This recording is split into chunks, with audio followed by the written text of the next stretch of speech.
সুপ্রিয় দর্শক, এইমাত্র পাওয়া সর্বশেষ আপডেট দুপুরের সংবাদে আপনাদের স্বাগতম। শুরুতে জানাবো সংবাদ শিরোনাম। শুরুতে চাঞ্চল্যকর তথ্য। বাংলাদেশ একটি বড় সংগঠন আওয়ামী লীগ ছাড়া নির্বাচন হতে দেব না বললেন হাসিনা পুত্র সজীব ওয়াজেদ জয়। জানিয়ে দেব আজ রাজশাহীতে সাংবাদিকদের তালাবদ্ধ করে আগুন দেওয়ার হুমকি এনসিপি নেতাদের। থাকছে বিস্তারিত প্রতিবেদনে। জানিয়ে দেব মাটি ও মানুষের টানে শীঘ্রই দেশে ফিরছে বিএনপির ভারপ্রাপ্ত চেয়ারম্যান তারেক রহমান বললেন সালাউদ্দিন আহমেদ। জানিয়ে দেব পাকিস্তানের সাবেক প্রধানমন্ত্রী ইমরান খানের খোঁজ দেওয়ার দাবিতে বিক্ষোভের ডাক রাওয়ালপিন্ডিতে 144 ধারা জারি। এদিকে আজ খালেদা জিয়ার চিকিৎসায় বিদেশি টিম, চীন থেকে চিকিৎসকদের বিশেষজ্ঞ দল বাংলাদেশে আসছে। থাকছে বিস্তারিত। এবং সবশেষ জানিয়ে দেব আজ মাদারীপুর শিবচরে এক্সপ্রেসওয়েতে বাস ট্রাক সংঘর্ষে নিহত 3, আহত অন্তত 15 জন।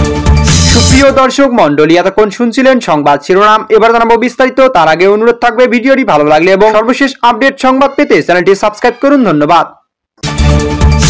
এদিকে আওয়ামী লীগ ছাড়া নির্বাচন হতে দেব না বললেন শেখ হাসিনা পুত্র সজীব ওয়াজেদ জয়। বাংলাদেশের ক্ষমতাচ্যুত সাবেক প্রধানমন্ত্রী শেখ হাসিনার ছেলে সজীব ওয়াজেদ জয় বলেছেন, আওয়ামী লীগ ছাড়া আমরা নির্বাচন হতে দেব না। জুলাই গণ অভ্যুত্থানের সময় সংগঠিত মানবতা বিরোধী অপরাধের অভিযোগে করা মামলায় ক্ষমতাচ্যুত প্রধানমন্ত্রী শেখ হাসিনা ও সাবেক স্বরাষ্ট্রমন্ত্রী আসাদুজ্জামান খান মৃত্যুদণ্ড দেন আন্তর্জাতিক অপরাধ ট্রাইব্যুনাল। মামলার অপর আসামি পুলিশের সাবেক মহাপরিদর্শক আইজিপি চৌধুরী আব্দুল্লাহ আল মামুন রাজসাক্ষী হওয়ায় তাকে 5 বছরের কারাদণ্ড দেওয়া হয়। এদিকে সজীব ওয়াজেদ জয় আওয়ামী লীগকে নির্বাচন অংশ নিতে না দিলে নির্বাচন হতে দেবে না। তিনি আরো বলেন, আমাদের প্রতিবাদ ক্রমশ শক্তিশালী হতে চলেছে এবং আমরা যা কিছু করা দরকার তা করব। আন্তর্জাতিক সম্প্রদায় যদি কিছু না করে তাহলে এই নির্বাচনের আগেই বাংলাদেশে সহিংসতা দেখা দিতে পারে, সংঘর্ষ হতে পারে।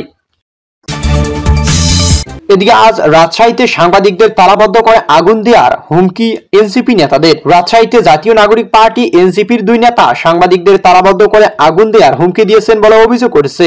আজ রাজশাহী নগরীর পর্যটন হোটেলে এ ঘটনা ঘটে। এই ঘটনার একটি ভিডিও সামাজিক যোগাযোগ মাধ্যমে ভাইরাল হয়েছে। অভিযোগ ওঠা ওই 2 নেতার মধ্যে একজনের নাম শোয়েব বলে জানা গেছে। সংশ্লিষ্টরা জানান, জাতীয় নাগরিক পার্টি এনসিপির 114 সদস্য বিশিষ্ট রাজশাহী জেলা কমিটির ঘোষণা করা হয়। জেলা কমিটির আহ্বায়ক করা হয় সাইফুল ইসলামকে। এরপর থেকে সাইফুল ইসলাম আওয়ামী লীগের দোসর একা দিয়ে আন্দোলন করে আসছিল গুটি কয়েক এনসিপি নেতাকর্মী। এই অবস্থায় আজ জেলা নবগঠিত কমিটির পর্যটন হোটেলের ভেতর একটি কক্ষে সাংবাদিক সম্মেলন আয়োজন করা হয়। সংবাদ সম্মেলনে আহ্বায়ক সাইফুল ইসলাম বক্তব্য দেওয়ার এক পর্যায়ে উগ্র মেজাজে ওই কক্ষে হাজির হন 2 জন এনসিপি কর্মী। তারা উপস্থিত সাংবাদিকদের দ্রুত লাইভ সম্প্রচার বন্ধ, ক্যামেরা ও অন্যান্য যন্ত্রপাতি গুছিয়ে কক্ষ ত্যাগ করার নির্দেশ দিতে থাকেন। না গেলে দরজা তালা মেরে বন্ধ করে ভেতরে আগুন দেওয়ার হুমকিও দেন। এই সময় সাংবাদিকরা প্রতিবাদ করেন। তারা একত্রিত হয়ে হুমকিদাতা 2 জনকে পর্যটন হোটেলের বাইরে বেরিয়ে যেতে বলেন। দীর্ঘ সময় এনসিপি নেতা কর্মীদের সঙ্গে সংবাদ কর্মীদের উত্তপ্ত বাক্য বিনিময় চলতে থাকে। পরে পরিস্থিতি নিয়ন্ত্রণে পুলিশ 2 পক্ষকে শান্ত করার চেষ্টা করেন।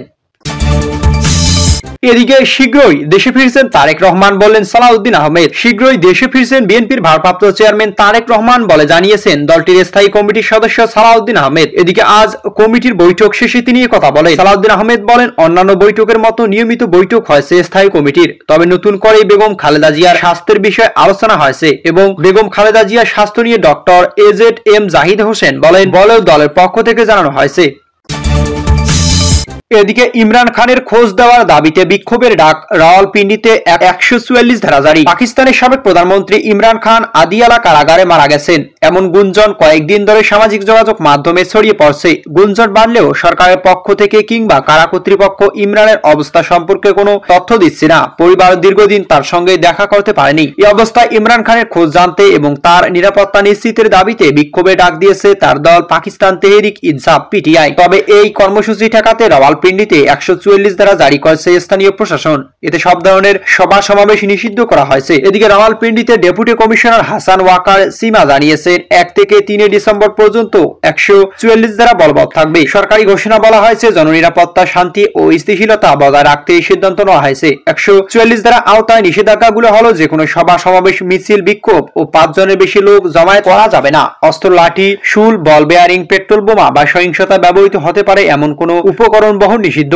আইন শৃঙ্খলা রক্ষাকারী বাহিনী ছাড়া কেউ অস্ত্র প্রদর্শন করতে পারবে না এবং উস্কানিমূলক বক্তব্য দেওয়া যাবে না। পুলিশে আরোপ করা নিষেধাজ্ঞা অপসারণের চেষ্টা করা হবে না এবং মোটরসাইকেলের পেছনে আরোহী বহন করা যাবে না। মাইক বা লাউড স্পিকার ব্যবহার করা যাবে না। PTI নেতা ইমরান খানের বর্তমান রাওয়ালপিন্ডির আদিয়ালা কারাগারে বন্দী আছেন।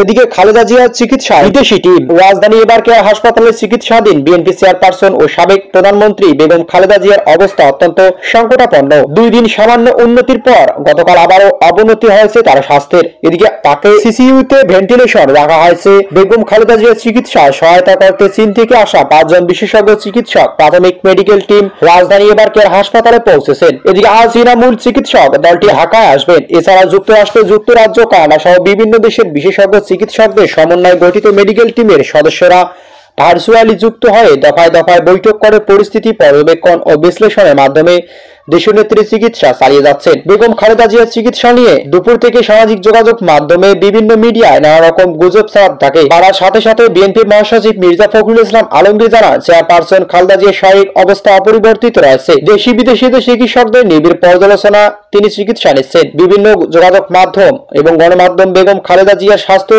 নিয়ে প্রকাশিত খবর সঠিক নয়, এ নিয়ে কারো বিভ্রান্ত হওয়ার অবকাশ নেই। তিনি খালেদা জিয়ার আশু রোগ মুক্তির জন্য দেশবাসী ও দলীয় নেতাকর্মীদের দোয়ার আহ্বান জানান। বেগম খালেদা জিয়ার চিকিৎসা 5 সদস্যের চীনের প্রাথমিক মেডিকেল টিমের দল এবার কেয়ার হাসপাতালে পৌঁছেছে। মূল চিকিৎসক আজ ঢাকায় আসবে। গণমাধ্যমকে তথ্যটি নিশ্চিত করেছে বেগম খালেদা জিয়ার ব্যক্তিগত চিকিৎসক ডক্টর আল মামুন। বিএনপির এক সংবাদ বিজ্ঞপ্তিতে বেগম খালেদা জিয়ার স্বাস্থ্য সংক্রান্ত তথ্যের জন্য তার ব্যক্তিগত চিকিৎসক ও দলের জাতীয় স্থায়ী কমিটির সদস্য অধ্যাপক ডক্টর AZM জাহিদ হোসেন বক্তব্য ছাড়া অন্য কোনো সূত্র ব্যবহার না করার জন্য গণমাধ্যমকে অনুরোধ জানানো হয়েছে। এর আগে নেওয়া পল্টনে এক দোয়া মাহফিল বিএনপির সিনিয়র যুগ্ম মহাসচিব রুহুল কবির রিজভী বলেন, এবার কেয়ার হাসপাতালে বেগম খালেদা জিয়ার চিকিৎসার আগের মতোই চলছে, সবার কাছে দোয়া চেয়েছেন তিনি।